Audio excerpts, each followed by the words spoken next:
Hi everyone, welcome back to our YouTube channel Study Hour with Sakshi. Hope you all are doing great. So we are back with another topic of our English speaking series, that is the sentences.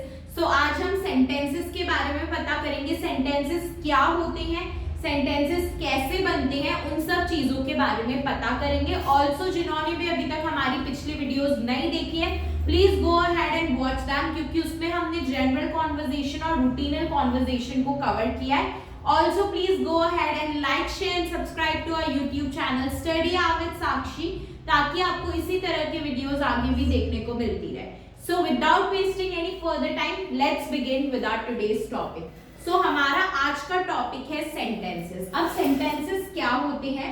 Sentences का हिंदी में मतलब होता है वाक्य, जो हम किसी भी इंसान को हमारी बात समझाने के लिए यूज करते हैं, वो होते हैं सेंटेंसेस, जिन्हें हम हिंदी में वाक्य भी बोलते हैं. अब ये सेंटेंसेस क्या होते हैं?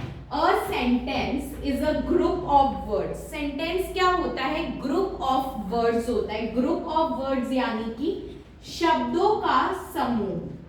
शब्दों का जो समूह होता है वो होता है हमारा सेंटेंस. जो शब्दों का समूह होता है वो सेंटेंस होता है. That expresses a complete thought. और ये सेंटेंस क्या करते हैं? एक कंप्लीट थॉट को एक्सप्रेस करते हैं, हमारे मन के विचार को, हमारे दिमाग के थॉट को एक्सप्रेस करते हैं, सामने वाले तक पहुंचाते हैं. तो सेंटेंस वो जरिया होता है जिससे हम अपनी बात सामने वाले तक पहुंचाते हैं. ये वर्ड्स का, शब्दों का ग्रुप या समूह होता है जिसका इस्तेमाल करके हमारी बात सामने वाले तक पहुंचती है. अब सेंटेंसेस के कुछ पार्ट्स होते हैं जिनके बिना कोई भी सेंटेंस नहीं बन सकता, चाहे वो बड़ा सेंटेंस हो या छोटा सेंटेंस हो. तो हमारा अगला टॉपिक है पार्ट्स ऑफ सेंटेंस. किसी भी सेंटेंस के पार्ट्स. सो किसी भी सेंटेंस के 3 पार्ट्स होते हैं, सब्जेक्ट, वर्ब एंड ऑब्जेक्ट. अब हम सबसे पहले बात करते हैं पहले पार्ट की, जो है सब्जेक्ट. सब्जेक्ट को हम हिंदी में बोलते हैं कर्ता. अब ये कर्ता क्या होता है? जो किसी काम को करता है या जिसके द्वारा कोई काम किया जाता है. तो ये कर्ता जो होता है ये कोई भी पर्सन हो सकता है, यानी कि कोई भी व्यक्ति, कोई भी प्लेस यानी कि कोई भी स्थान, कोई भी थिंग यानी कि कोई भी वस्तु, या फिर कोई भी आइडिया यानी कि कोई भी विचार, जिसके द्वारा कोई भी एक्शन, कोई भी काम किया गया, वो होता है एक सेंटेंस. तो एक वो होता है एक सब्जेक्ट. तो सब्जेक्ट क्या होता है?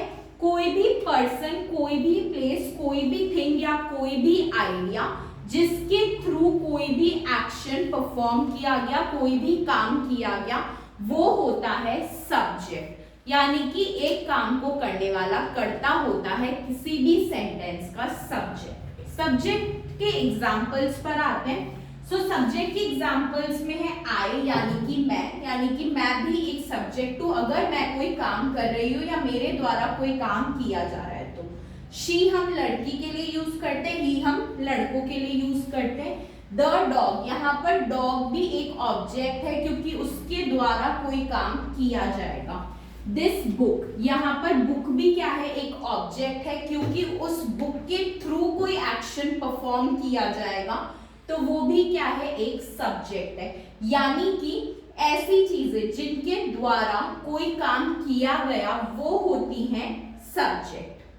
अब हम बात करते हैं सेकंड पोर्शन, जिसकी वजह से सेंटेंस को एक फॉर्मेशन मिलती है, जिसकी वजह से सेंटेंस कंप्लीट होता है. वो होता है सेंटेंस का वर्ब, जिसे हम हिंदी में क्रिया भी बोलते हैं. और ये क्रिया क्या बताती है? जो भी काम हो रहा है, जो भी एक्शन परफॉर्म हो रहा है, उसको ये वर्ब बताता है. तो वर्ब क्या होता है? द एक्शन, यानी कि जो भी काम हो रहा है वो वर्ब होगा.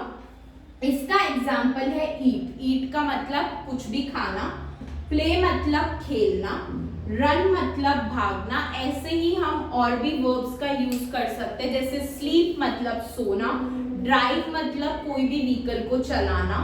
तो यानी कि बहुत सारे जो भी एक्टिविटीज हम रोज परफॉर्म कर रहे हैं, या जो भी काम हम रोज कर रहे हैं वो होता है उस सेंटेंस का वर्ड।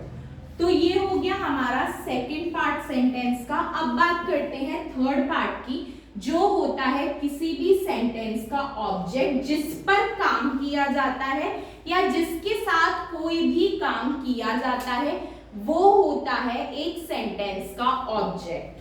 तो द पर्सन और thing that receives an action, जो एक्शन सब्जेक्ट ने किया और जिस एक्शन को ऑब्जेक्ट ने लिया। तो ऑब्जेक्ट क्या करता है, सब्जेक्ट के द्वारा किए गए एक्शन को लेता है, रिसीव करता है। तो ऐसा पर्सन या ऐसी थिंग जिस पे काम हो रहा है वो होता है ऑब्जेक्ट, जो क्या करता है, सब्जेक्ट से एक एक्शन को, एक काम को रिसीव करता है, लेता है। इसका एग्जाम्पल है अ बुक, राइस, फुटबॉल। ये ऑब्जेक्ट्स होते हैं जो क्या करते हैं, सब्जेक्ट के द्वारा किया गया जो काम है उसको रिसीव करते हैं, लेते हैं। यानी कि ये नहीं होंगे तो सब्जेक्ट काम नहीं कर पाएगा। अब हम बात करते हैं एक सेंटेंस का, यहाँ पर एग्जाम्पल लेकर सब्जेक्ट, वर्ब और ऑब्जेक्ट को अलग करते हैं। तो यहाँ पर एक सेंटेंस है आई प्ले फुटबॉल। तो यहाँ पर आई तो क्या है, सीधा सीधा सब्जेक्ट है क्योंकि वो मैं हूं जो काम कर रही हूँ। प्ले क्या है, यहाँ पर वर्ब है। क्या काम हो रहा है, खेलने का काम हो रहा है। तो प्ले क्या है, यहाँ पर वर्ब है क्योंकि ये बता रहा है कि सब्जेक्ट क्या काम कर रहा है। और मैं क्या खेल रही हूँ, मैं फुटबॉल खेल रही हूँ। तो फुटबॉल क्या है, यहाँ पर ऑब्जेक्ट है क्योंकि ये क्या कर रहा है, सब्जेक्ट के थ्रू एक्शन रिसीव कर रहा है खेलने का। यानी कि उस फुटबॉल का यूज करके सब्जेक्ट क्या कर रहा है, खेल रहा है।